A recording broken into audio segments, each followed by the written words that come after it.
हजुर यो हजुरलाई एउटा प्लान्ट देखाउँदैछु। यो प्लान्ट हो एकदमै राम्रो।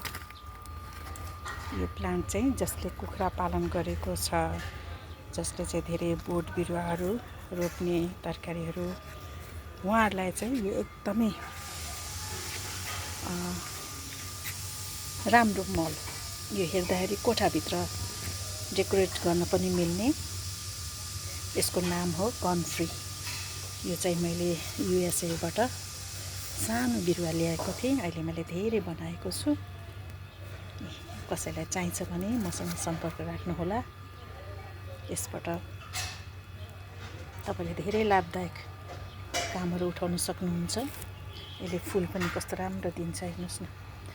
रुम इन्डोर प्लान्ट पनि हो यो। तपाईँले जहाँ राख्नुहुन्छ यो खुसी हुन्छ। तर यो कुखुरा पालन गर्नेहरूलाई पनि के छ, यसको पातहरू कुटेर खाइदिँदाखेरि अथवा काटेर मसिनो दानामा मिसाएर खाँदाखेरि एकदमै हेल्दी फुल हुन्छ है। यदि यो कन्फ्री हो। यहाँ अरूले राखेको छ कि छैन मलाई थाहा छैन। मेरोमा चाहिँ मैले चाहिँ यसलाई सेल पनि गर्ने गरेको छु।